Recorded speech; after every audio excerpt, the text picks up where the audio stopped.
apa sih yang mau dicari, nanti apa sih yang mau didapat. Kalau nyari kekurangan pasangan tuh pasti selalu ada. Sama halnya kita kalau mau jujur pada diri sendiri, kita ngelihat kekurangan kita sendiri juga pasti banyak banget kan.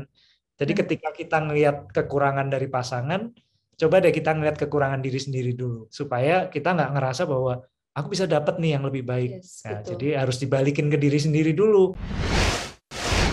Malam ini aku akan memandu obrolan-obrolan seru, santai, gemes dengan Mbak Ana dan Mas Aji yang idola banget ya ini ya. Waduh, ini kalau lihat sering dengar cerita-ceritanya gitu ya, sering lihat postingan-postingannya tuh rasanya anget gitu ya, adem gitu ya. Kalau lihat Mbak Ana sama Mas Aji tuh berkegiatan sehari-hari tuh langsung rasanya tuh adem gitu. Ada namanya panas ya. Oh iya, kopi panas itu kan singkatan ya, Mbak Ana ya? Ini dia nih Mbak, kayak waktu awal-awal diajak syuting tuh ogah-ogah begitu, ternyata syuting langsung bikin ide bikin kopi panas. Luar biasa. Gimana Mas Aji? Artinya kan kongko pagi bersama Papa Aji dan Mama Analisa. Karena ya dipas-pasin juga sih, cuma gitu ngepasin juga kegiatan kita sehari-hari. Yes. Tiap hari kita bangun pagi, ngopi sambil ngobrol. Nah di situ biasanya ya quality time kita di pagi, waktu pagi sambil sarapan, sambil ngopi, sambil ngobrol-ngobrol. Kadang dari situ tuh kita dapat ide-ide, dapat apa ya? Obrolan paling berkualitas kita sebagai suami istri itu di pagi itu. Yes, anak belum tidur, belum bangun, Mbak Yulia kan sekolahnya mereka siang kan karena pandemi. Terus biasanya dulu kalau anak sekolah tuh kita ngopi bareng beneran ke kafe atau ke resto. Kalau drop kita kayak makan bareng gitu karena sering aku tinggal kan ke Jakarta. Terus karena online anak-anak, jadi kita kayak kehilangan momen untuk quality time. Akhirnya udahlah ngopi di rumah pakai kopi saset nggak apa-apa. Yang penting kita quality time. Jadilah konten kopi panas gitu, Mbak Yulia. Ya, kalau pagi tuh ini ya Mbak Ana, Mas Aji hening gitu. Itu nggak sih yang didapat kayak masih gitu ya? Terus anak-anak masih tidur itu tuh kan berarti kita jadi lebih leluasa gitu ya untuk bergerak, mau ngapain dulu gitu tuh jadi lebih enak. Ya seneng banget sih si kopi panas ini seru gitu ya. Aku suka nonton juga gitu ya, ketawa-ketawa. Susah Bang ngajak syuting Bapak satu ini lebih susah daripada ngajak. Luar biasa ya. Jadwal padat kayaknya udah harus ada, atau udah ada jangan-jangan ya udah ada manajernya nih kayaknya yang sepedaan, olahraga, sepedaan. Salah jurusan kayaknya dulu kuliahnya, Mbak. Ya, harusnya jurusan olahraga kayaknya ya sebenarnya. Lebih pas. Kayak Mbak Yulia tuh suka olahraga, makanya anaknya ABG masih kayak ABG dia. Iya, aku coba nanti kita bertukar insight kenapa sih kita suka olahraga gitu. Aku lihat tuh Mbak Ana, Mas Aji suka ini ya, suka apa tuh istilahnya ngecelein Mbak Ana gitu ya kalau soal olahraga gitu ya. Olahragawati banget ya Mbak, tapi pandemi ini akhirnya kayak terinspirasi dan merasa bahwa olahraga itu kalau Mbak Yulia, Mas Aji tuh orang yang suka gitu. Kalau aku tuh kayak butuh, jadi kayak aku akhirnya olahraga tiap hari 20 menit, 30 menit, tapi karena butuh, karena takut kalau nanti sakit lah, nggak fit lah. Jadi ngerasa masih ada rasa kepaksanya. Kalau dia tuh udah sama sih gitu. Itu bedanya.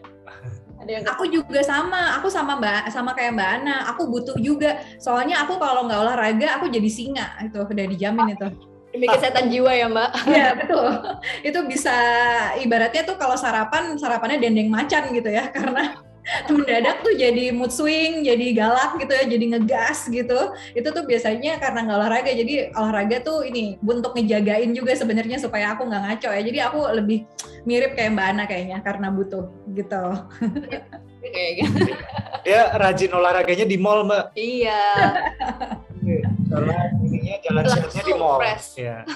Sehat juga kayaknya, lahir batin malahan. Iya, lahir batin tapi dompetnya yang sekarat ntar. Gemes ya teman-teman. Ini loh yang aku suka dari Mbak Ana sama Mas Aji ini ya. Aku cerita dikit nih, kenal sama Mbak Ana tuh sebenarnya karena kita sama-sama ngerjain pendidikan gitu ya, bareng sama teman-teman dari Wardah, nggak apa ya sebut Wardah ya gitu, karena emang kenalannya tuh karena kerja barengan sama Wardah, terus banyak kerja-kerja semua murid semua guru gitu. Jadi on seven juga Mbak Yulia tadi kan. Oh iya, offense ya, offense berat. Nah, jadi banyak nih kita kesamaannya gitu, dan udah lama banget nggak ngobrol. Kemarin pas lagi festival keluarga kita, Mbak Ana kita ajakin juga gitu, tapi kebetulan Mbak Ana jadwalnya padat. Kemarin tuh kita udah ngerencanain lah kita ajakin tuh Mas Aji sama Mbak Ana ya untuk ngobrol ya. Iya, pas lagi padat banget, tapi alhamdulillah nih sekarang bisa ngobrol Mbak Yulia ya. Alhamdulillah. Nah ini tuh sebenarnya kebetulan juga karena kan hari ini 12 November tuh Hari Ayah gitu.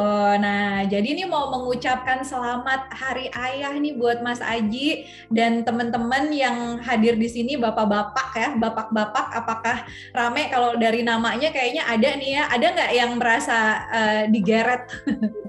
Mungkin jangan digeret ya, diajakin duduk sebelah sama pasangan gitu, untuk sama istri, untuk sama-sama ikut menyimak ya. Coba nanti nih kita pengen tahu nih ya perspektif bapak-bapak. Boleh banget kalau ada yang mau sharing dan bertanya ya. Tapi sebetulnya Mbak Ana, Mas Aji, kita tuh udah kumpulin pertanyaan waktu teman-teman daftar, dan kita udah janjiin nih pertanyaan yang terpilih nanti bisa langsung join sama kita di layar sini gitu ya. Jadi teman-teman yang udah submit namanya, kita nggak bisa bocorin dulu siapa yang akan ikutan naik ke layar sini gitu. Jadi tungguin aja sampai sesinya berjalan gitu ya. Nanti siapa yang bisa bertanya langsung gitu. Aku udah punya sih contekannya, walaupun nanti aku harus buka dulu ya di mana itu contekan pertanyaannya. Tapi ada tuh ya yang sudah terpilih. Nah ini sudah rame. Nah aku mau langsung aja nih ya bertanya nih ke Mbak Ana, karena ini Hari Ayah. Aku langsung mau nanya ke Mbak Ana dulu deh sekarang. Jadi apa yang paling mengagumkan dari Mas Aji? Waduh. Aku baru baca tornya last minute nih. Tadi waktu JR kayak, Gea mana? Udah Mbak di handphone satunya. Oh iya. Jadi jujur ini improve banget sih ya jawabannya tentang Mas Aji itu. Kalau dibilang kayak yang aku tulis kemarin Mbak, dia bukan perfect husband sih. Kayak sering banget kita tuh beda gitu. Tipe yang beda banget lah kita berdua. Tapi kelebihan yang paling aku suka, dia tuh benar-benar ayah yang baik buat anak-anak. Itu kayak aku ngerasa ya, kayak dulu ninggalin anak-anak keluar kota gitu kan ke Jakarta. Aku tuh kayak ngerasa bersyukur dapat partner yang bisa bikin aku nggak ngerasa bersalah sebagai ibu yang ninggalin anak gitu. Dia kayak care banget sama anak-anak, terus ngomongin kelebihannya di depan orangnya. Jarang soalnya. Aku ikut deg-degan loh. Kenapa jadi? Apalagi coba tadi aku recap. Satu, ayah yang baik untuk anak-anak, ayah yang suami yang suportif gitu ya, kerja. Sayang istri. Ya. Ya. Mulai nambah-nambahin sendiri ya, Mas Aji. Aku tuh sayang istri loh, tolong kagumi aku karena aku sayang sama istri. Apalagi Mbak Ana? Satu lagi. Dia ini ya Mbak, kayak orang kayak supporter utama aku. Kalau aku tuh sukses, dia tuh kayak lebih happy daripada aku gitu. Itu yang aku rasa tuh nggak akan mungkin aku bisa sampai se-happy ini sama apa yang aku kerjain kalau bukan dia suami aku gitu. Aduh, haru. Tapi iya sih, emang gitu. Coba kalau nggak boleh kerja, aduh mati aku Mbak, ya kan? Rasanya kerja. Betul. Nah, sekarang tuh sebenarnya yang bikin penasaran situasi yang Mbak Ana rasain sekarang, apa yang Mbak Ana rasain sekarang, relationship yang Mas Aji sama Mbak Ana punya gitu ya. Itu kan kalau kita tuh di keluarga kita tuh percaya itu tuh sesuatu yang nggak tiba-tiba gitu ya, itu sesuatu yang sebetulnya tuh diusahakan gitu. Nah, jadi kepengen tahu sih sebenarnya apakah gitu ya hal-hal seperti itu, bahwa nanti kalau kamu jadi ayah atau Mas Aji jadi ayah nanti begini-begini loh gitu ya. Terus nanti aku cita-citanya tuh nanti aku masih banyak yang kepengen aku kerjain gitu. Nah sebenarnya kepengen tahu sih behind the scene-nya, coba agak mundur sedikit ke belakang gitu. Apakah hal-hal ini tuh termasuk yang dibicarakan di awal gitu ya? Mungkin pas masih belum menikah gitu ya, sampai menikah, atau jalan aja gitu, sambil jalan dievaluasi terus. Yang mana kita kepengen tahu tuh gimana sih gitu ya, bisa berada di posisi ini tuh proses apa yang nggak kelihatan di depan matanya kita semua gitu. Gantian, aku dulu ya. Jadi emang kebanyakan sih kalau detil-detil ininya Mbak, prosesnya tuh nggak kita bicarain secara spesifik ya. Kayak dulu awal nikah, terus terang aja dia tuh nggak kerja Mbak. Awal nikah. Jadi karena dulu sebelum nikah dia tuh banyak aktivitas, banyak kegiatan lah macam-macam. Justru aku juga nggak nyuruh juga ya, nggak maksa juga. Dia sendiri juga punya keinginan setelah nikah tuh, aku pengen jadi ibu yang bener nih. Jadi awalnya jadi istri yang cuma di rumah dan macam-macam. Yang itu cuma bertahan berapa lama? 6 bulan. Nggak nyampe kayaknya. Nggak nyampe. Ya, pokoknya kayak 5-4 bulan lah. Nah, gampangnya sih aku bilangnya dia kalau cuma di rumah aja tuh nyebelin banget, Ya Mbak. singa tadi. Gitu. Terus jadi kayak gitu. Ya, jadi udah kebiasa aktivitas kan, udah biasa kerja, ngerjain ini itu. Dia kalau di rumah aja tuh kayak nggak jadi dirinya. Rutin gitu. Ya, jadi nggak jadi dirinya sendiri. Terus aku ngelihat juga dia nggak bahagia ngelakuin itu. Nah, aku tuh tipikal orang yang pengen lihat orang-orang terdekatku, terutama keluarga itu harus bahagia dengan caranya sendiri, gitu. Jadi dia bahagianya dia bekerja, dia berkarya, ya udah aku harus support itu dong, Mbak. Dan dari pacaran, dari sebelum nikah, aku tuh udah tahu banget dia tuh orang yang banyak maunya, suka kerja, fokus ini itu nggak bisa diem, tipikalnya pokoknya aktif banget lah, apa-apa tuh mau dikerjain. Ya udahlah, itu kebahagiaannya dia, aku harus support dong.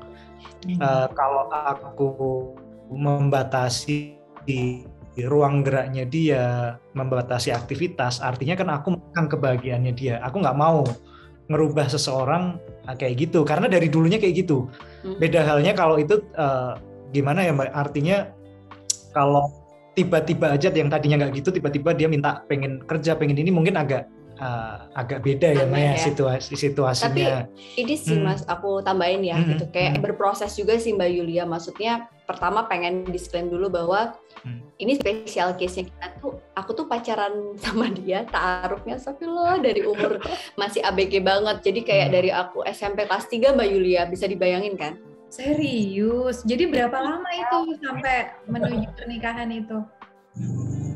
Hampir 10 tahun ya Mbak ya? 10 tahun. Jadi kayak aku ngerasa tuh masa pertumbuhanku remaja tuh bersama dia itu kayak oh my god, ya itu tuh kayak sesuatu yang mungkin beda dari pasangan lain, itu satu. Dan pas pacaran itu tuh kan namanya aku masih kecil banget ya Mbak. Aduh, nikahnya aja aku nikah muda gitu. Jadi nikah umur 23,5 mau 24 tuh termasuk muda karena kayak teman-temanku baru di atas 25 gitu.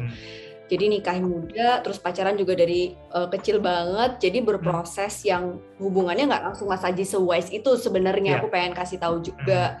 Dulu tuh dia jealousan banget, cemburuan banget. Mungkin karena pacarnya masih kecil, terus dia udah 4 tahun di atasku kan.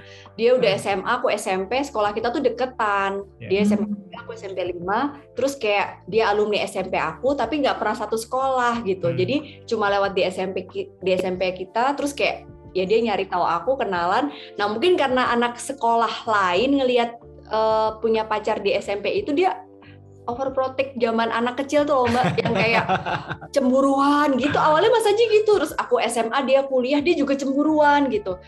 Nggak boleh ikut ini, nggak boleh ikut itu, sempet ya ada kayak gitunya. Itu kenapa? Tapi kan positif. Stabil ya gitu. Tapi sampai akhirnya, nah ini sampai akhirnya berproses gitu, berproses. Dulu aku dance cheerleaders gitu kan, kelas 1 SMA, sama dia dilarang. Tapi setelah aku pikir-pikir, setelah aku sekarang tua gitu ya, kayak yang untung aku dilarang gitu. Dulu tuh berantem, putus gitu. Tapi gara-gara dilarang cheerleaders, akhirnya aku ikut ekskul lain, Mbak. Aku nurut, aku tuh ngeyel-ngeyel nurut gitu loh sama dia. Akhirnya aku nurut, ikutan. Itu yang bikin gemes kayaknya, ngeyel-ngeyel nurut itu loh. Itu akhirnya bikin awet ya. Sampai sekarang juga nggak hilang sih kalau itu. Tapi itu dramanya udah habis ya. Iya, dinamikanya rumah tangga kan itu. Cuma bedanya kalau mau ribet kayak apa juga ntar malam tidur sebelahan lagi. Terus anaknya nongol kayak Papa mamaku nggak boleh berantem di depan anak dong gitu. Jadi kita akhirnya lupa. Itu sih bedanya 10 tahun pacaran dan 9 tahun nikah. Iya ya, intinya ya berproses juga sih Mbak. Tapi dari awal sih kita emang tipikal orang yang punya perencanaan juga. Iya. Jadi kalau aku dari dulu sih tipikal orang yang punya perencanaan agak jauh ke depan gitu. Nanti kita akan begini, akan begitu. Dan aku sampaikan lagi bahwa di awal dia nggak kerja, di awal pernikahan kita dia nggak kerja, itu aku nggak nyuruh, itu aku nggak merencanakan. Jadi dari awal nikah tuh aku udah siap bahwa dia akan bekerja gitu loh, karena itu kebahagiaannya dia. Nah, aku mau merubah karena pernikahan, aku merampas kebahagiaannya dia, nggak mau kayak gitu. Jadi aku sendiri yang pengen jadi ibu di rumah aja awalnya. Ternyata jadi ibu di rumah itu jauh lebih berat. Ya itu nikah muda banget kan, hitungannya jadi ibu di usia itu. Jadi ibu-ibu di rumah tuh jangan minder, jangan ini, hebat banget loh, itu berat banget loh. Menurutku lebih susah. Lebih susah malah kata dia. Tapi tergantung sih ya, beda-beda. Challenging, kebayang. Nah, jadi kalau aku tangkap dari ceritanya itu lebih kepada saling mengerti sepanjang jalan aja gitu ya. Jadi nggak sepenuhnya tuh semua tuh udah diomongin di awal gitu. Nanti kalau udah nikah yang boleh tuh A, yang boleh tuh B, C nggak boleh misalnya gitu ya. Mungkin ada pembicaraan-pembicaraan seperti itu gitu, tapi Mas Aji sebetulnya senang planning gitu ya, tapi nggak keberatan juga kalau Mbak Ana tuh berubah di tengah jalan asalkan seneng ya, intinya gitu ya. Ya kayak ini sih Mbak, misalnya kayak dia kemarin sebelum pandemi dia harus sering kerja keluar kota, itu kan juga benar-benar di luar planning kita. Iya. Itu ada prosesnya, ya udah coba dulu sekali, 2 kali dijalanin. Ada selama proses itu juga ada adaptasinya kan, ada ributnya juga, ada kenceng-kencengnya juga. Nah dari situ kita saling introspeksi aja, komunikasi. Akhirnya kan kita harus sama-sama mengalahkan ego kan. Dan memang dia senang dengan itu dan dia bisa membuktikan selama dia kerja itu ya aman-aman aja, nggak ngelakuin hal-hal yang aneh-aneh, yang membahayakan rumah tangga kita juga. Nah itu jadi ya udah, apa alasan aku ngelarang dia juga gitu loh Mbak. Yes. Betul, ini udah banyak yang kayaknya diam-diam dalam hati, kira-kira Mas Aji ini ada cloningannya nggak ya di mana gitu. Kayak udah mulai bertanya-tanya. Aku mau bertanya nih. Kenapa? Ada ya? Laki seperti gitu ya, yang lebih bagus dong. Paling nggak sama gitu ya. Nah sekarang aku mau bertanya nih yang agak sensitif, Mas Aji. Jadi kalau bagaimanapun gitu ya di budaya kita gitu kan, di mana laki-laki itu tuh ya value agama gitu ya. Aku juga Muslim gitu, jadi ya sebagai kepala keluarga, sebagai imam gitu ya, misalnya itu yang kita sama-sama pelajari dan yakini gitu. Kemudian ada faktor budaya orang Jawa gitu ya, misalnya gitu. Nah, apakah jalan yang Mas Aji pilih ini sekarang gitu ya untuk sepenuhnya mensupport Mbak Ana gitu ya, bahkan ya tadi seperti saya nggak ceritain kalau keluar kota ya juga suka nganterin gitu kan ya, suka ikut tuh, aku suka lihat tuh ya seru amat semuanya kayak ikutan kalau lagi ke sana ikut bareng gitu ya, kalau lagi sini ikut bareng gitu. Itu tuh pernah nggak sih pernah nggak sih tersenggol egonya gitu ya, itu mungkin sejenis itulah, pernah nggak kayak gitu, kayak ngerasa aduh istriku kok ngetop banget sih gitu ya, atau istriku ini banyak banget sih yang nyariin gitu, ada nggak sih perasaan-perasaan seperti itu gitu, ego tersenggol itu gitu ya. Itu sebenarnya kepengen tahu juga sih kalau dari perspektif bapak-bapak tuh jujurly gitu ya, honestly itu sebenarnya seperti apa sih ngelihatnya gitu. Menarik. Jadi gini sih Mbak, kalau aku sih pada prinsipnya kita punya pemahaman yang sama nih, bahwa memang dalam rumah tangga itu aku sih berpegang bahwa tidak selalu laki-laki itu ada di atas, tapi kita punya kodratnya masing-masing. Tidak selalu laki-laki itu harus selalu benar dalam rumah tangga, selalu mengambil pengambilan keputusan. Iya sih, kepala rumah tangga kita harus sebagai pengambil keputusan. Cuma kita tuh selalu menyadari bahwa kita punya kodratnya masing-masing. Yep. Itu yang jadi pegangan kita. Jadi kalau aku sih lebih menilai bahwa dalam berumah tangga suami istri itu partner, kita itu setara, equal, setara. Itu prinsip yang kita pahami. Cuma ada kodratnya masing-masing. Contohnya ketika ada pertentangan suami istri, aku salut banget nih sama dia, mau dia kayak apa juga. Ketika aku udah bilang iya, enggak, ya dia akan ngikutin. Walaupun sebelumnya mungkin ada adu argumen atau apa, tapi finalnya belum pernah sekalipun istriku ini ngelawan apa yang udah aku putusin. Walaupun itu bertentangan sama pahamnya dia. Nah, kalau ditanya pernah nggak sih ada iku kesenggol nih kayak ini,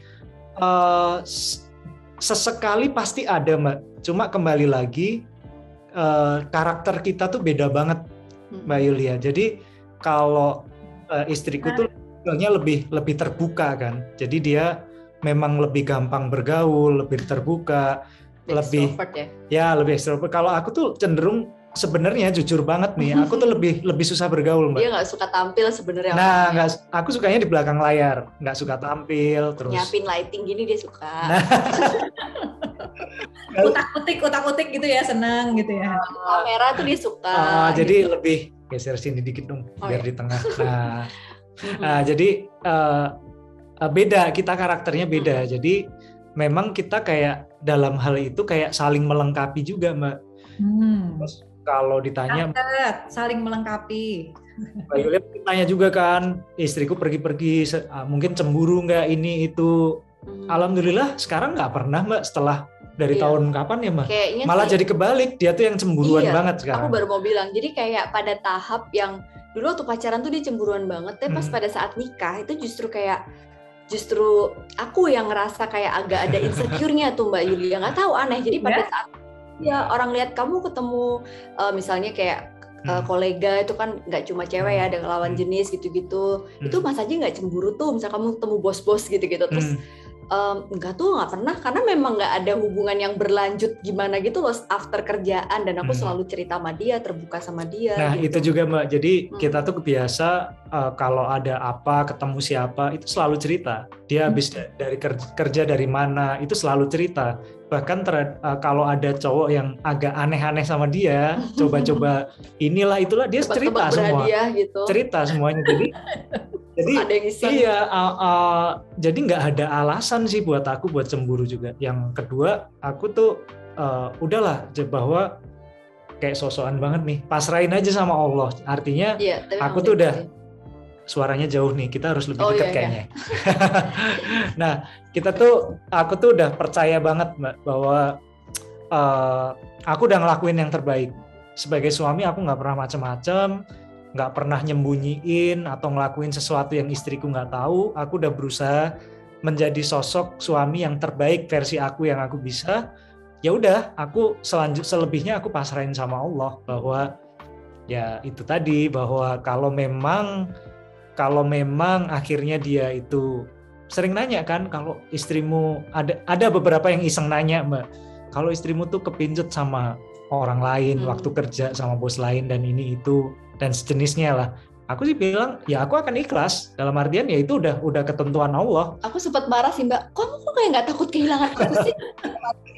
Ya kalau jadi nggak boleh cemburu gitu ya, tapi juga jangan nggak posesif gitu dong. Kok kayaknya nggak pengen banget sih gitu ya. Jadi kayak maunya apa gitu? Ayo Mas Haji keluarkan. Jadi maunya apa gitu coba? Jadi aku gini-gini juga ada perasaan gini sih, Mbak. Aku sering cerita sama dia bahwa kalau aku suka orang lain, aku selingkuh, ya silahkan. Aku nggak mau mempertahankan pasangan yang dia tuh udah nggak suka sama aku. Dia suka sama orang lain. Buat apa dipertahankan gitu loh, Mbak. Tapi tetap sebagai suami, aku pasti akan ngelakuin yang terbaik supaya keluargaku tetap utuh, kan gitu prinsipnya. Dan alhamdulillah sama sekali nggak pernah, Mbak, istriku ini seorang analisa ini ngelakuin hal-hal yang kayak gitulah, sama sekali nggak pernah. Dia udah ngebuktiin itu, dan semoga insya Allah kedepannya akan selalu seperti itu. Jadi sama sekali nggak ada alasan buat aku buat cemburu, buat curiga. Jadi apapun yang dia lakukan aku support banget nih. aku tuh cemburuan gara-gara ini loh Mbak. Misalnya ketemu bapak-bapak yang iseng gitu, terus kayak berpikir suamiku gini juga nggak ya gitu. Panas-panasin lah, ya namanya cewek banyak drama. Bilang, kamu kalau sering ninggal suamimu nggak ngurusin makannya, ininya gini, kamu nggak takut nih jadi kayak bapak-bapak yang godain gitu? Kadang ada pikiran gitu. Somehow sih masih feeling aman sih, semuanya kita terbuka. Manusia Geli banget ya memang kompleksitas cara manusia berpikir nih kadang-kadang. Cemburu, nggak suka nggak dicemburuin, itu emang kayak ya gitu DPM. Iya Mbak, jadi intinya kita masing-masing tuh ngelakuin yang terbaik yang kita bisa, selebihnya kita pasrahkan sama Allah. Dan kita ada prinsip nih, kita sering share juga di YouTube atau di Instagram ya, bahwa kita mau cari yang kayak apa lagi sih, sebaik apapun orang lain, kita kan udah punya Rafa sama Nasya nih, mau sebaik apapun mereka tuh bukan orang tua dari aku selalu bilang dari gitu ya. Anak kita loh. Misalnya aku ketemu cewek ini lebih cantik lah, lebih apa, tapi dia bukan ibu dari anak-anakku gitu loh. So buat apa yang aku cari lagi gitu loh. Itu kayak kata-kataku di YouTube episode mana deh? Oh gitu. Itu kan aku yang bikin skripnya. Ya udah kita barengan. Ya itu selalu kita pernah ngomong bareng. Iya, pernah ngomong bareng. Tapi mirip sih pola pikirnya ya. Iya, itu aku ngutip ulang dari omongan kita waktu itu emang. Jadi kita prinsipnya sama. Artinya apa sih yang mau dicari, nanti apa sih yang mau didapat.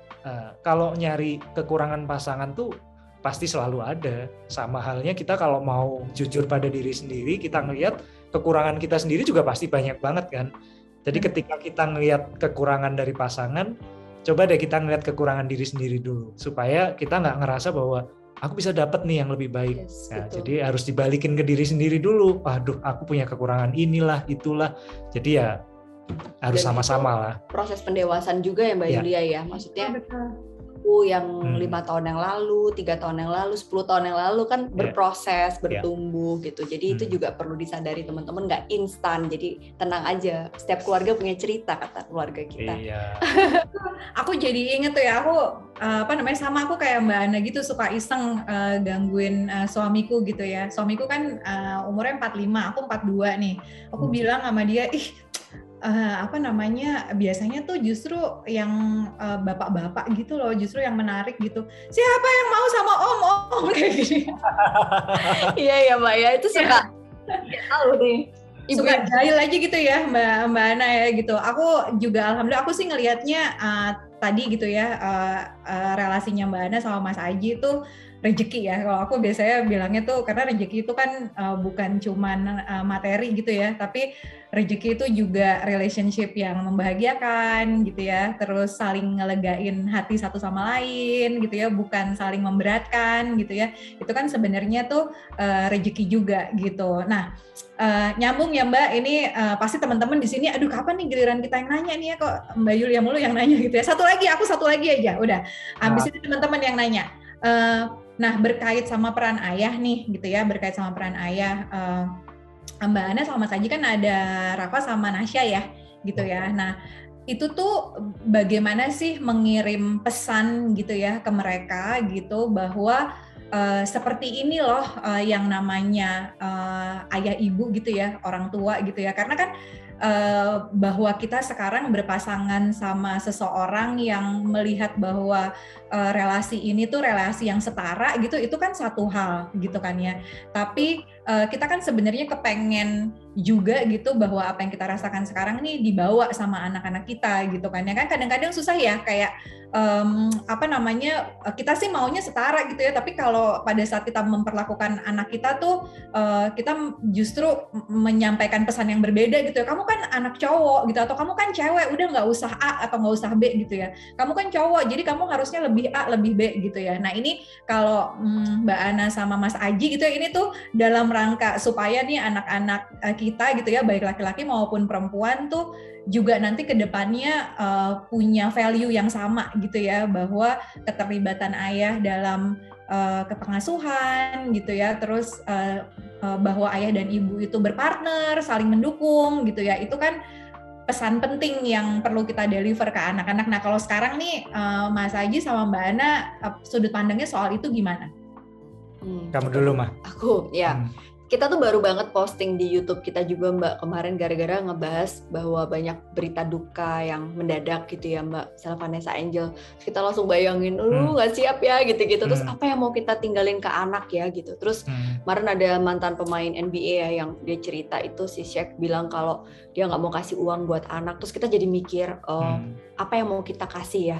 Yang tadi Mbak Yulia sampaikan itu sebenarnya adalah hal yang pengen kita wariskan ke mereka, yaitu value gitu. Jadi bagaimana value yang dia pegang ketika dia menjadi perempuan, menjadi laki-laki, ketika nanti dia dewasa.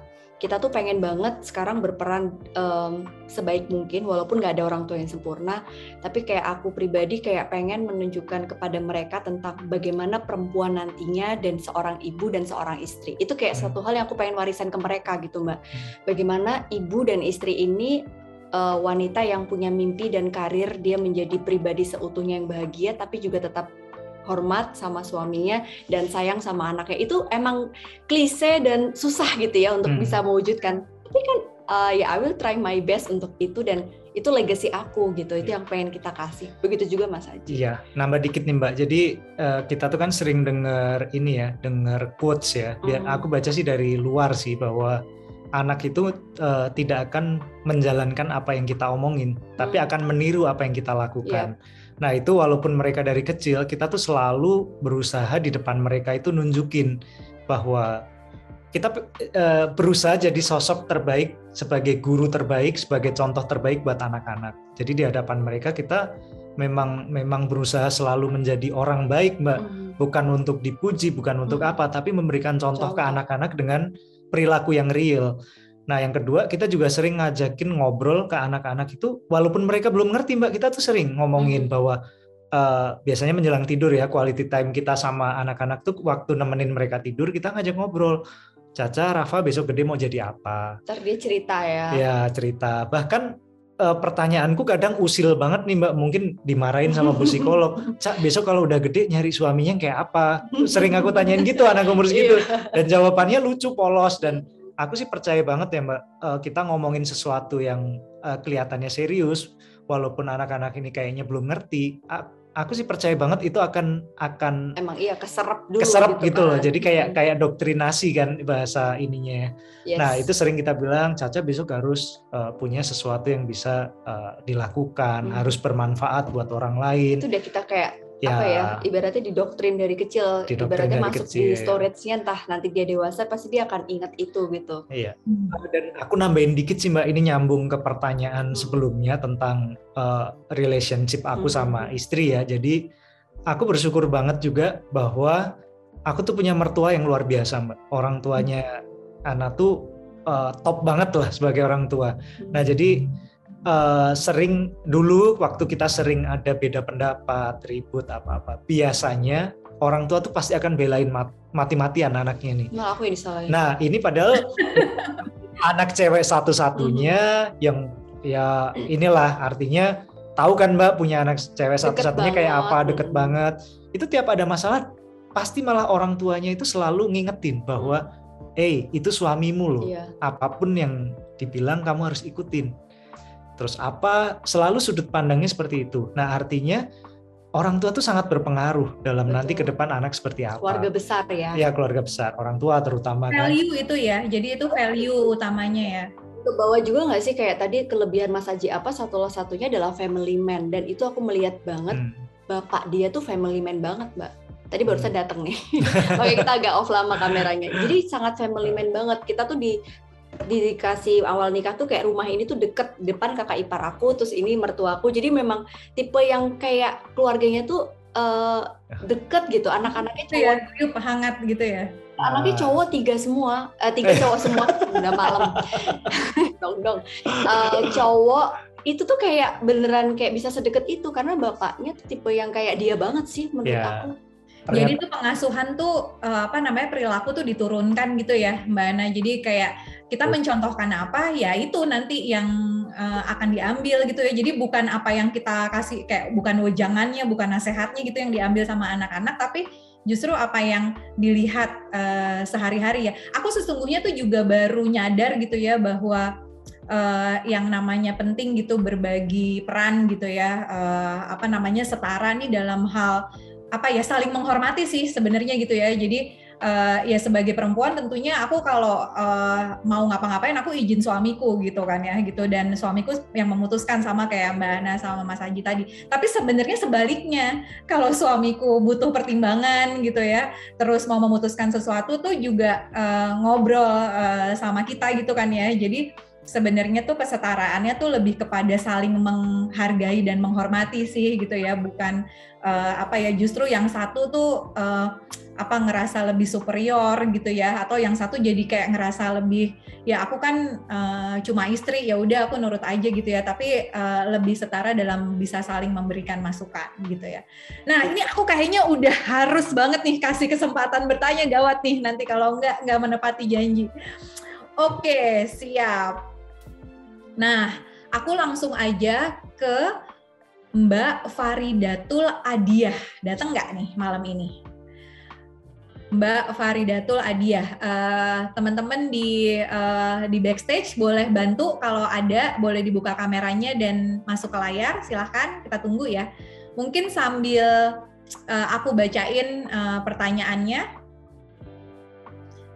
sambil nunggu ketemu gitu ya. Sekali lagi aku panggil Mbak Faridatul Adiah. Ini sih nggak ada lokasinya dari mana, tapi namanya tersebut bagaimana supaya hubungan pernikahan tetap hangat meskipun sudah punya anak.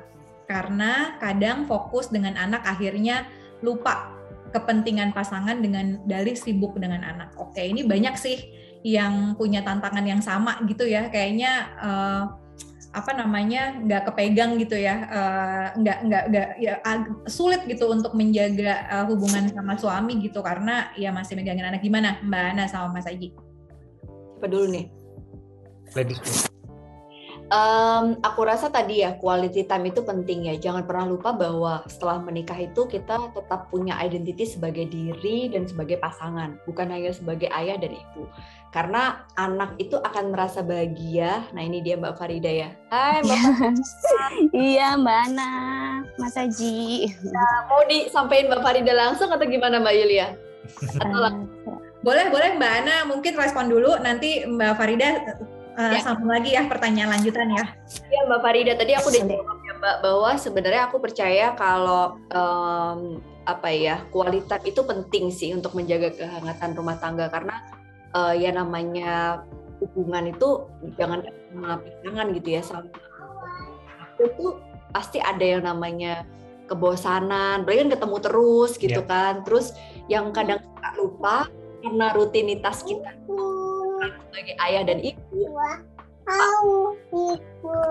sebagai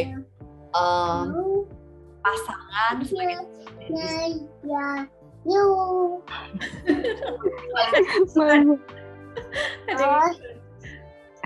Oke, mungkin pas lagi Mbak Ana share, aku mute dulu ya Mbak Farida ya, aku izin. Oh iya. Nanti bisa unmute lagi, silakan Mbak Ana.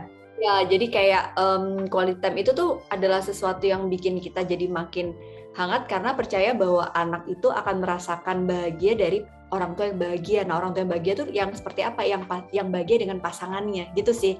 Jadi banyak banget sih risetnya kalau di psikologi sendiri, kayak bagaimana relasinya dengan kematangan emosi anak di usia dewasa, kalau orang tuanya hangat, terus ayah juga terlibat gitu. Jadi kenapa aku pengen banget di kolaborasi bareng keluarga kita tuh, karena sering banget yang kalau aku misalnya cuma IG story nih Mbak Yulia ya, kayak Mbak suami aku tuh nggak bisa kayak Mas Aji gitu. Kayak aku makanya tadi bilang ya rezeki ya, memang orang beda-beda, tapi sebenarnya coba dilihat lagi bahasa komunikasi pasangan itu kan nggak semuanya harus hangat gitu. Kita yang kayak harus mengupayakan komunikasinya di sebelah mana. Jangan-jangan bahasa cinta dia bukan karena seekspresif ini. Jangan gitu. salah loh, kita juga nggak romantis loh kalau komunikasi panggilan itu sayang nggak ada sampai sekarang. Kamu, dari dulu Mas, sampai sekarang nggak ada. Terus bukan tipe yang kayak menje lenje itu, aku bukan yang gitu juga gitu. Jadi masing-masing pasangan tuh punya caranya masing-masing, dan itu harus dicari Mbak dengan quality time itu. Gitu sih. Kalau kamu? Ya, kalau dari aku sih nambahin, intinya setuju ya semua yang disampaikan. Kalau aku sih nambahin bahwa jadi yang pasti jangan pernah lupa bahwa kita itu sebagai suami istri, dan keharmonisan suami istri itu sangat berpengaruh bagi anak. Ya prinsipnya sama sih, cuma kalau aku realnya bahwa keharmonisan itu kebutuhan kita loh. Bahagianya kita. Jadi hubungan baik kita sama pasangan itu kebutuhan kita yang wajib untuk diupayakan. Yes. Jadi itu harus nurunin ego. Ya, kita harus nurunin ego satu sama lain. Waktu pasangan capek, kita harus tahu gimana caranya untuk berkomunikasi. Nggak usah nunggu kode-kodean ya. Nggak usah kode-kodean, nggak usah malu, nggak usah merasa tabu bahwa semua harus dikomunikasikan. Kalau kita itu kan merasa bahwa sering nanya nih kok bisa keluarganya kayak gini, kayak gitu. Sebenarnya kunci utamanya kita sering sampein, kita tuh komunikasi Mbak intinya. Marah-marah, ribut-ribut, udah gitu loh Mbak Yuli. Mau nyampein apa, seaneh apapun. Kadang ada level ekstrimnya juga yang sesarkas itu juga pernah gitu. Jadi kita tuh udah. Iya, apa-apa sampein. Apa-apa walaupun pahit, walaupun walaupun malu, walaupun apapun itu sampaikan. Jadi kita udah ngebiasain pola itu. Dan yang kedua, kita nggak pernah nutupin apapun ya Mbak. Mungkin teman-teman udah tahu ya, kita tuh yang namanya password handphone tuh udah sama, password kita tuh sama, password sosmed kita tuh satu sama lain sama, nggak ada yang ditutupin. Semuanya gitu. Nah, semua udah kebuka. Jadi kita kayak udah nggak perlu takut.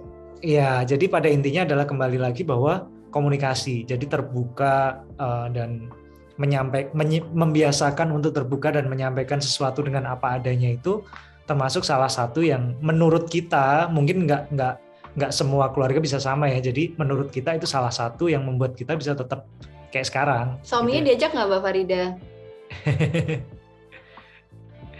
Di-unmute dulu masih ya? mute ya. Udah silakan di-unmute Mbak Farida.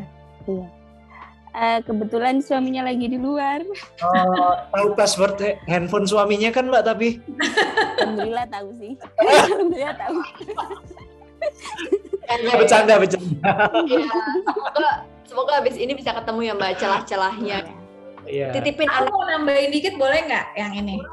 Boleh banget. Karena kebetulan tadi pagi juga ngisi webinar juga ada yang nanya kalau kita tuh bingung ngurus anak apa ngurus suami, terus gimana ya milihnya gitu.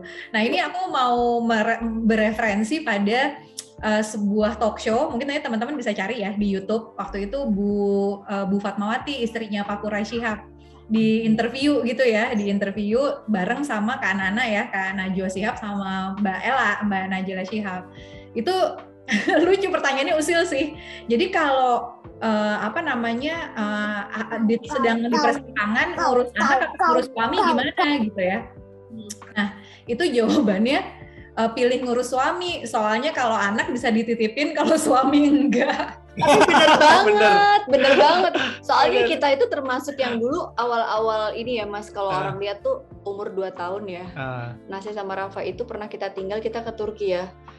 Iya benar. Terus kayak diajak bapak ibunya kan, terus kayak ke Turki, tapi ditinggal ya karena nemenin orang tua gitu. Jadi akhirnya 11 hari tuh Mbak, hari pertama nangis, hari kedua nangis, ya kayak waktu ke London itu Mbak Yulia gitu. Terus hari terakhir dah lupa loh, nangis udah mau pulang gitu.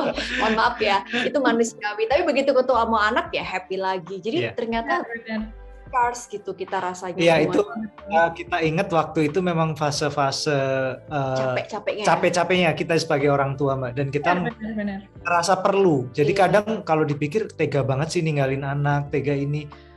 Kita berpikir bahwa dengan kita melakukan ini, insya Allah hubungan kita kan makin hangat, makin baik. Otomatis nanti anak akan ngerasain sisi positifnya juga. Dengan catatan waktu itu kita ninggalin karena support sistemnya memungkinkan kayak Mbak. Dititipin ke mama. Ke papa mamahnya dia dititipin dan memang bisa jagain full time di rumah. Ada Mbak gitu. Jadi kita nggak perlu khawatir lah di tangan orang yang memang kita percaya gitu. Jadi seperti itu. Jadi memang buat teman-teman yang saat ini lagi ngerasa, kok terutama kalau punya anak balita ya, aku juga inget nih dulu waktu anak-anak kecil gitu ya, pengen bendera putih gitu ya, rasanya kayak, ada ini tahu loh kita Mbak anaknya tuh. Iya betul, aku ingat Mbak Ana bedanya bedanya dikit ya dulu pas kita lagi barengan trip itu tuh, was-wasnya tuh pasti terasa gitu, tapi yang namanya jeda gitu ya, mungkin itu ya yang biasanya kita suka bahas, yang namanya jeda gitu ya, yang kita tahu kita punya kebutuhan, suami juga punya kebutuhan, dikelola dengan sedemikian rupa sehingga bisa tetap memenuhi kebutuhan gitu ya, karena itu tadi ya, karena butuh untuk nge-charge gitu. Mbak Farida ada lagi nggak pertanyaan? Aku harus pindah soalnya ke penanya berikutnya nih. Kayaknya udah deh, banyak banget jawabannya. Terima kasih. Alhamdulillah, mudah-mudahan bisa diterapin ya. Iya, terima kasih. Makasih banyak. Nah, ini pertanyaan yang kedua, ini request untuk dibacakan nih katanya, gitu ya, benar ya? Mudah-mudahan aku nggak salah nangkep nih tadi. Pertanyaan yang kedua agak panjang nih, Mas Aji, Mbak Ana. Namanya Mbak Rifa yang bertanya, saya dan calon suami dibesarkan di keluarga yang cenderung dingin dan nggak bisa saling mengungkapkan rasa sayang. Tapi kami pernah diskusi dan sama-sama punya keinginan untuk nantinya setelah menikah akan merencanakan punya anak ketika benar-benar merasa sudah siap dan ingin membangun keluarga yang lebih hangat. Tentu perjalanannya akan sangat tidak mudah untuk memutus rantai pola parenting yang kami peroleh sewaktu kecil. Gimana tipsnya? Key point apa yang selalu dipertahankan oleh Mbak Ana dan Mas Aji dalam pembagian perannya mengurus anak? Misalnya, apakah ibu sebagai jembatan anak dan orang tua, bapak sebagai pendisiplin anak, dan lain-lain? Itu dia pertanyaannya. Dulu nih. Bu psikolog duluan. Oh ada, Mbak Rifa ada nih. Mbak Rifa mau join di layar, bisa open kameranya nggak nih? Tadi soalnya apakah aku salah nangkep? Aman? Coba. Aku cek ke bawah, Mbak Rifa. Bisa join kah? Seneng banget sih kalau... Nah, coba. Nah, ini dia. Silahkan. Silakan. Calon pengantin nih kayaknya. Beda ya auranya. Lancar. Gimana Mbak Rifa? Rencananya kapan loh? Ya pertanyaannya sudah dijelaskan itu tadi. Oke. Tapi semakin yakin kan mau nikah loh? Nggak bercanda. Jadi aku rasa parenting orang tua kita sebelumnya itu memang memberikan pengaruh pasti ya Mbak Yulia ya gitu. Tapi sama kok, nggak semua parenting orang tuaku maupun orang tua Mas Haji itu sempurna. Kita juga sering banget diskusi. Yang penting dengan hati yang terbuka dan mindset yang nggak mau menang sendiri. Contoh misalnya nih ya, kan ada ya Mbak Yulia orang tua pasangan yang kayak, kamu tuh nggak nih, ini ibumu nih, bapakmu nih gitu. Jadi ngerasa orang tua kita yang paling benar. Itu jangan ada gitu. Karena semakin kita ngerasa bahwa mertua kita yang salah, orang tua kita yang benar, itu tuh kayak bikin jadi akhirnya gak ketemu. Nah, kembali ke yang tadi dingin semua itu gimana? Ya sama. Akhirnya kita sama-sama belajar bahwa ketidaksempurnaan orang tua kita sebelumnya itu kita sadari dulu, terus kita perbaiki di generasi kita. Jadi kalau kita mungkin bukan dingin dan hangat ya, kalau isunya di tempat aku isu yang lain nih. Kok orang tuamu gitu ya Mas, kok orang tuaku gini ya. Nah itu kita pelajari, kita sadari, kita diskusiin. Yang penting harus sama-sama punya pemahaman yang sama gitu. Jangan sampai Mbak ngerasa keluarganya dingin, tapi suami ngerasa enggak bebek aja. Nah itu harus ketemu. Kalau udah ketemu, nanti diperbaiki pelan-pelan. Masalah anak ya kalau aku rasa, kita dulu pernah ya Mas mau pengen punya nunda anak gitu loh Mbak, gara-gara aku masih muda, terus kayak kuliah dulu dan lain sebagainya. Tapi jujur aja waktu itu kita kesentil gara-gara waktu kita umroh, posisinya aku lagi S2, galau banget, takutnya nggak lulus sekolahnya. Kayak ketemu pasangan yang udah, mohon maaf ya, udah lama banget nikah Mbak Yulia, jadi kayak udah 9 tahun ya. Yeah. Terus kayak, iya kalian pengantin baru ya, cepetan ya, jangan ditunda-tunda. Dan dalam posisi kita tuh nunda anak. Setahun nikah itu kita nunda anak. Kenapa Bu gitu? Saya tuh 9 tahun nggak dikasih-kasih gara-gara dulu awalnya ditunda gitu. Terus aku tuh langsung kayak, ya Allah diingetin gitu. Terus akhirnya tuh di dalam ibadah kita saat itu berdoanya tuh kayak lengkap. Tolong dikasih kesiapan, kapanpun kita siap sebagai orang tua. Insya Allah kita nggak nunda lagi, tapi tolong dikasih ya Allah kalau bisa. Di waktu yang tepat. Jadi detail banget gitu di waktu yang tepat, di saat kita udah siap finansial, pokoknya gitu-gitu deh. Tapi ya Allah yang ngasih jawaban. Jadi kalau bisa sih aku pengen kasih cerita itu sebagai inspirasi. Kamu? Ya. Kalau dari aku sih pertanyaan pertama masalah kehangatan tadi, menurutku sih dengan Mbak Rifa dan calon pasangan itu udah menyadari itu, udah punya keinginan, itu udah starting point yang bagus banget. Artinya antara Mbak Rifa dengan calon suami itu udah ada kesepahaman nih. Dan aku pengen kasih contoh juga dari beberapa teman, ada saudara juga yang justru anak itu beda banget sama orang tuanya, ya kan, Mbak? Bener, kita Jadi sering dia- analisis gitu ya. Nah, jadi karena dia ingin memperbaiki apa yang dia nggak dapat ketika dia menjadi anak, Yes. gitu. Jadi dia nggak, misalnya kayak Mbak Rifa nih, keluarganya dingin. Kita nggak bilang itu sesuatu yang negatif ya, tapi lebih ke style yang ini Mbak Pengen Rifa tuh dirubah. pengen dirubah. Ya udah, berarti bisa jadi nanti Mbak Rifa tuh punya keluarga yang sangat hangat. Karena sebenarnya dari dulu pengen hangat. keluarga yang hangat, yang inilah yang modelnya ekspresif dan itu sangat mungkin, Mbak. Betul. Ya starting pointnya tadi aku bilang udah bagus banget antara suami, antara Mbak Rifa dan calon suami itu udah ada kesepahaman kan, tinggal nanti gimana eksekusinya aja setelah menikah. Dan adjustment juga sih ya Mbak, kayak waktu gitu juga, kayak saling menyesuaikan. Nanti mungkin nggak langsung tiba-tiba dipencet tombol jadi hangat juga enggak gitu, tapi artinya perlu ada penyesuaian gitu sih mungkin. Kalau udah sepaham tinggal dijalanin bareng, insya Allah Mbak, kalau udah niat, insya Allah banget, insya Allah pasti bakalan bisa lah, yakin. Yes. Semangat. Waduh, ini emang soal dingin dan hangat ini ya penting sih memang ya. Ini sering nggak disadari gitu, tapi senang banget sudah di point out nih sama Mbak Rifa. Ada pertanyaan lanjutan nggak? Silakan ya, aku kasih kesempatan sekali lagi karena masih ada satu lagi nih yang nanti akan bertanya.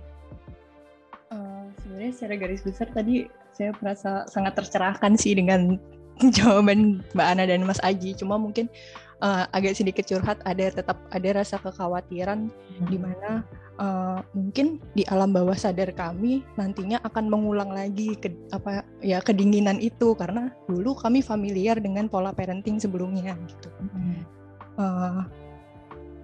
Mungkin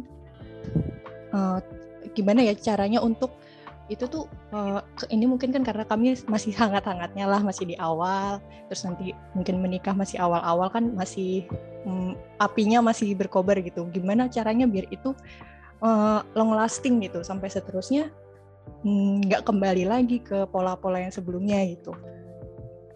Karena secara teknis mungkin role model itu tidak kami temukan sebelumnya secara teknis.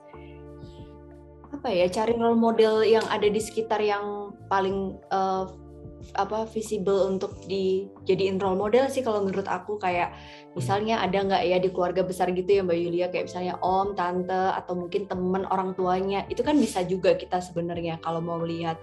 Atau misalnya di keluarga kita juga komunitas yang mungkin bisa cari cerita, itu menurut aku tuh kayak salah satu yang bisa kita pelajari sih, karena kan behavior itu bisa kita bentuk ya, bukan yang sesuatu yang diciptakan kayak bentuk hidung, bisa hidung aja bisa dirubah. Iya, sekarang.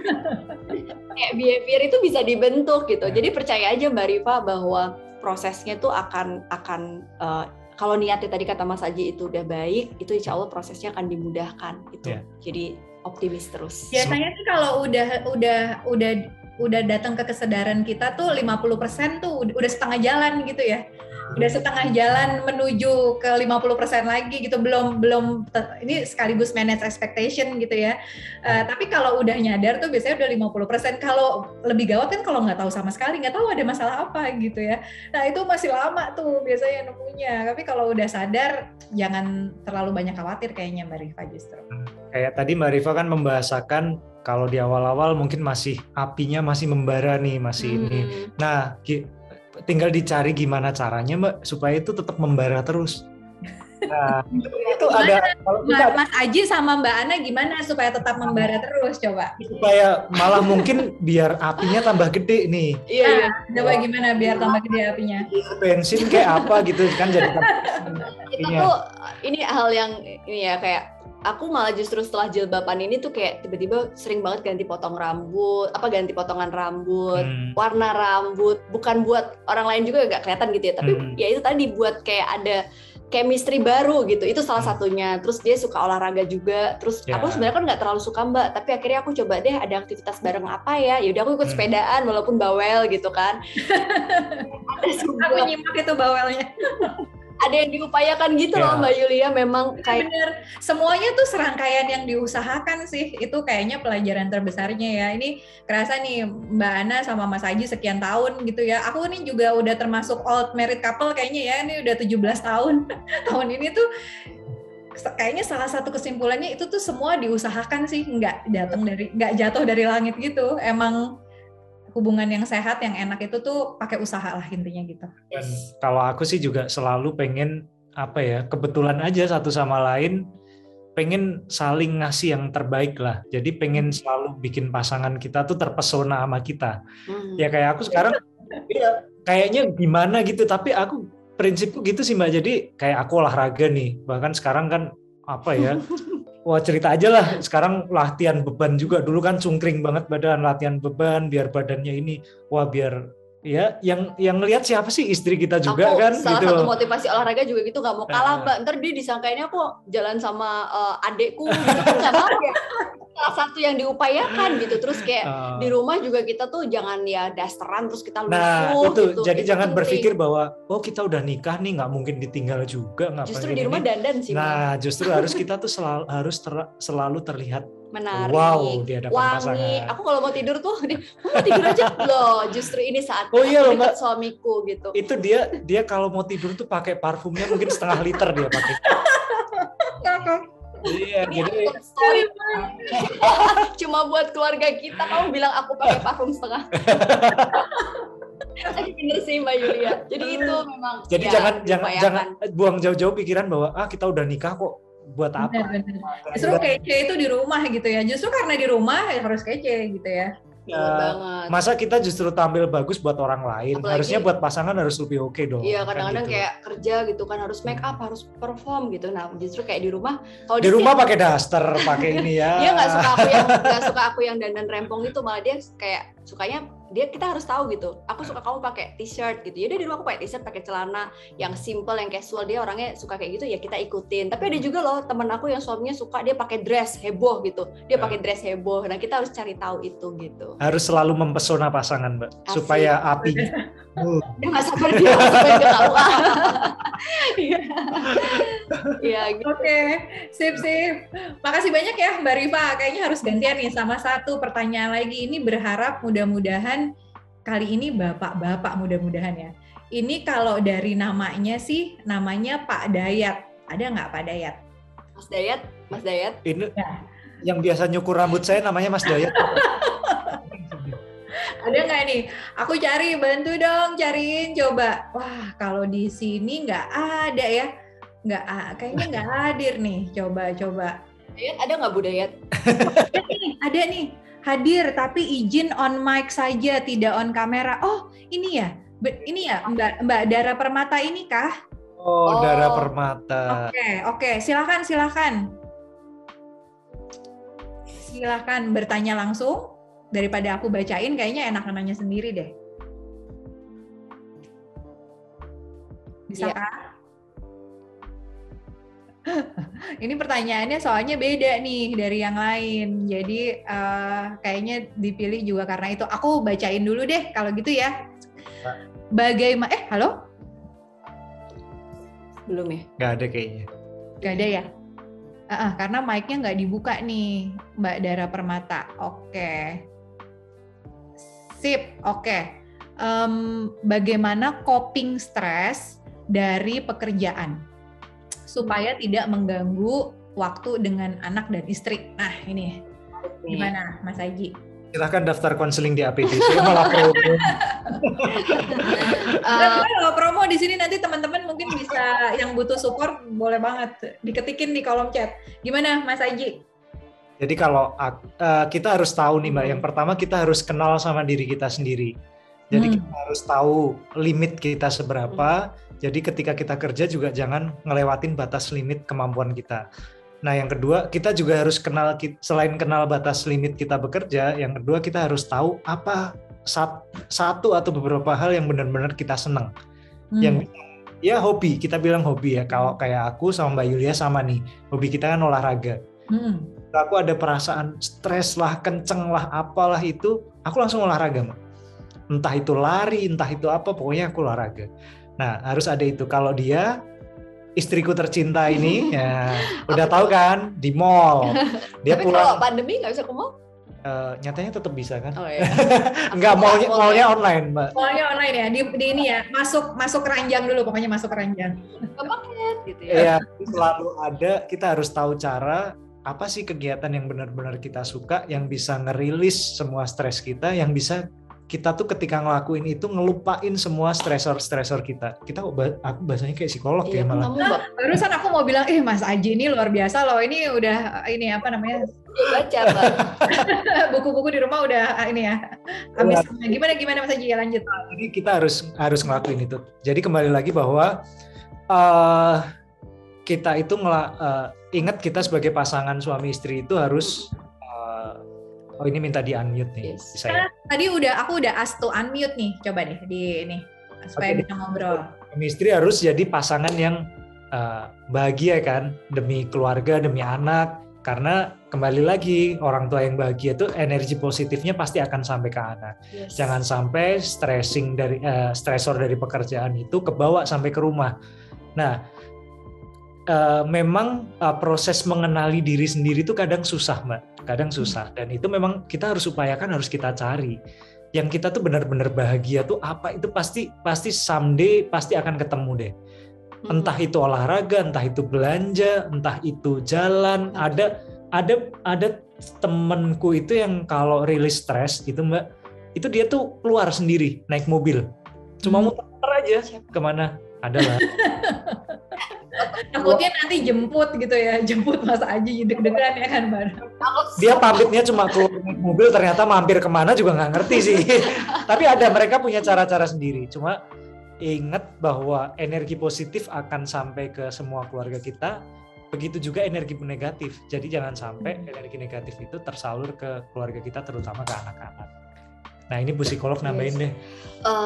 Sama sih, jadi kayak apalagi kerjaan kita tuh kan bidangnya beda banget ya, dia hukum, aku psikologi, dan sebenarnya kerjaannya sama-sama tension dan cukup stressful gitu, karena kita sama-sama wira swasta, Mbak Yulia. Jadi kalau kita lihat tuh tadi hobi udah, terus kayak kalau aku nambahin lebih ke asertif gitu. Jadi setelah kita aware apa yang kita sadari, share ke pasangan, aku lagi stres banget nih Mas gitu, atau dia biasanya kayak cerita gitu, kadang-kadang aku diceritain kasus hukum gitu, aku kayak mendengarkan gitu, walaupun sebenarnya aku nggak ngerti, tapi dia rilis gitu. Dan sebaliknya kadang-kadang dia nggak ngerti soal psikologi, ternyata ngerti juga ya di sini ya. Nah, udah bisa nih kayaknya sama. Berarti ini tambahan lagi nih, kita harus jadi pendengar yang baik buat pasangan. Ya itu, buat biar stres kerjaan nggak habis. Gimana ya kalau di kantor, kadang-kadang mungkin kalau yang kerja di perusahaan orang tuh Mas, itu kan kayak kadang ketemu atasan, ketemu bawahan, aku rasa tuh lebih under pressure ya. Benar juga. Jadi kembali ke itu tadi, ini agak belok dikit nih Mbak. Jadi kita harus jadi pendengar yang baik buat pasangan. Jangan sampai pasangan kita cari pendengar yang baik dari luar. Ya, itu kan yang bahaya tuh. Betul. Biasanya awalnya dari situ, nanti ujung-ujungnya malah jadi keterusan. Iya, kadang-kadang jadi, dan ini ya, kalau kayak kita ada masalah coping stresnya, ini tips dan kata orang-orang, dan aku kayak menjalankan ini, yang menjaga hubungan kita adalah dilarang curhat dengan teman lawan jenis. Terkait dengan pasangan kita. Maksudnya gimana ya? Aku punya temen cowok yang jadi temen dia juga, dia punya temen cewek yang jadi temen aku juga. Sekarang kita mainnya keluarga-keluarga bareng gitu, temen SMA-nya, temen SMP-ku gitu-gitu. Cuma kayak aku nggak pernah yang cerita tentang masalah pribadi rumah tangga kita, ya itu juga jarang, apalagi ke lawan jenis. Kadang-kadang kan kayak temen kantor, awalnya sih gitu ya, kalau aku sering dengar curhatan orang yang akhirnya ada masalah di orang ketiga tuh, kadang-kadang cuma dari cerita tentang suaminya ke teman kantor. Nah itu aku rasa perlu dihindari sih untuk menjaga rumah tangga kita gitu. Oke, jadi bikin batasan yang disepakati sama-sama gitu ya. Jadi betul, cari tadi kan aku nyampein ya Mbak, bahwa kita harus cari sesuatu yang bisa ngerilis stresor kita. Tapi itu juga ada batasannya, jangan sampai apa yang bisa ngerilis stresor kita itu bakal jadi masalah baru buat keluarga kita. Dibeli semua, tahu-tahu nanti saldo habis kan, itu bahaya. Ini stresnya dia dengan cara curhat, tapi curhatnya ke temen kantor atau apa yang lawan jenis, yang malah jadi keterusan, jadi masalah baru, itu kan nggak bagus juga. Yes, betul. Oke, ya itu apa ya? Mulai dari yang apa namanya? sifatnya konsep atau sudut pandang sampai yang teknis tadi udah dikasih tahu ya sama Mas Aji dan Mbak Ana nih. Makasih banyak, ini jam 20.43 loh, kita udah lewat dari waktu yang kita rencanakan. Ya seru ya kalau bahas ini tuh nggak kerasa nih. Jadi mohon maaf teman-teman yang belum dapat kesempatan untuk bertanya, ini kan nanti kayaknya bisa ya kalau bertanyanya langsung di Kopi Panas ya Mas Aji sama Mbak Ana ya, pas di YouTube channelnya Mbak Ana ya, Analisa Channel tadi aku lihat. Oh, betul banget Mbak Yulia, dan gara-gara diajak kolaborasi sama keluarga kita, aku tuh terus banyak yang Mbak bikin IG per hari ini dalam rangka spesial Hari Ayah kita Kopi Panas official ya. Habis Kopi Panas tuh banyak banget ternyata. Jadi aku tambahin official sosok Kopi Panas. Kayaknya teman-teman yang bisa kebantu nih dengan cerita-ceritanya Mas Haji sama Mbak Ana. Jadi makasih banyak banget sudah mau hadir di Setiap Rumah Punya Cerita. Ini juga cerita sedikit ya Mbak. Ini tuh sebenarnya juga salah satu format ngobrol-ngobrolnya di keluarga kita yang kita terusin. Tadinya tuh awalnya tuh ide-ide kayaknya seru ya ngobrol-ngobrol aja gitu, nggak usah kelas gitu ya, karena kan biasanya kalau di keluarga kita ini kita serius ya, pelatihan, kelas, workshop gitu ya. Kayaknya kepengen juga nih yang ngobrol-ngobrol aja, tapi teman-teman tuh bisa nanya langsung gitu. Nah jadi nanti tungguin ya Setiap Rumah Punya Cerita yang berikutnya, plus Mas Aji sama Mbak Ana please nanti kalau diajak-ajak lagi mudah-mudahan bersedia ya buat cerita-cerita. Iya, pokoknya kita sih berdua tuh kayak apa ya, kalau dipikir-pikir Kopi Panas ini ya beneran pengen kasih sesuatu yang pengalaman pribadi sih. Tapi disclaimer juga nih Mbak, jadi kita tuh kembali lagi bukan keluarga yang sempurna. Masih banyak kurangnya, pengalaman masih berumah tangga juga belum lama-lama banget, masih belajar, tapi kita mencoba aja sharing apa yang bisa kita bagikan. Apa yang dianggap positif, apa yang bagus silahkan diambil, apa yang nggak sesuai, apa yang dirasa nggak bagus, ya ditinggalin aja. Tapi niatan kita baik, pengen share hal-hal yang baik, energi yang positif, dan kita berharap teman-teman semua yang dengerin malam ini atau dari materi-materi kita yang lain, semoga bisa mendapat manfaat yang positif dari apa yang kita bagikan. Iya, bener banget. Dan insya Allah tadi aku juga bilang sama teman-teman keluarga kita Mbak, nanti boleh ya kita up di Analisa Channel di Kopi Panas nih obrolan kita. Tadi udah ada yang nanyain tuh ada rekamannya nggak? Jadi silahkan nanti ditunggu ya di channelnya Mbak Analisa, di Analisa Channel nanti akan di up di situ. Baiklah, terima kasih banyak sekali lagi. Selamat Hari Ayah Mas Aji, selamat Hari Ayah buat teman-teman yang hadir malam ini, yang bapak-bapak. Saya tuh selalu kagum ya, kagumnya tuh biasanya gini, selalu ada gitu ya bapak-bapak gitu yang stigmanya tuh kayaknya apa ya, egonya nggak bisa diutak-utik gitu ya, atau merasa lebih superior gitu ya. Tapi makin kesini saya lihat tuh makin banyak ya, selalu yang bikin kagum tuh kalau seseorang tuh mau berubah gitu ya, karena cintanya yang besar sama pasangan atau sama keluarganya gitu. Jadi terima kasih sudah selalu berusaha atau mengusahakan sesuatu untuk semua hal yang perlu diusahakan gitu kan. Mbak Yulia, sorry nambahin dikit nih, closing nih, karena Mbak Yulia nyampein itu tadi bahwa suami atau laki-laki yang egonya nggak bisa aku tuh mulai dulu aku ada kayak gitunya Mbak, terus terang jujur aja ada, tapi memang banget sih enggak juga kan. Cuma setelah punya anak cewek Mbak, setelah punya Nasya, aku tuh banyak banget berubah. Kenapa aku berubah? Aku yakin apa yang kita lakuin itu akan kembali ke kita atau ke keluarga kita. Betul. Jadi anaknya cewek semua loh. Anaknya aku cewek-cewek semua nih, jadi bapaknya di rumah terpaksa paling ganteng sih dia, cuman ya jadi nambah gitu kan karena cewek semua.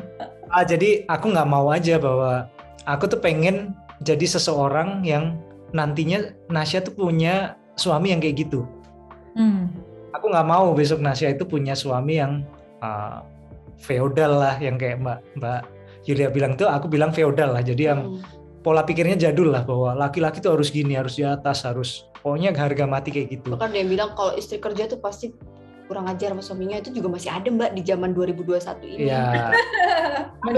Gitu, dan itu jadi motivasi buat kita juga untuk membuktiin bahwa itu salah. Betul. Gitu Mbak. Dan itu amin. Mudah-mudahan ya, insya Allah. Jadi aku tadi aku sambung lagi bahwa yang bikin aku berubah setelah aku punya Nasya Mbak.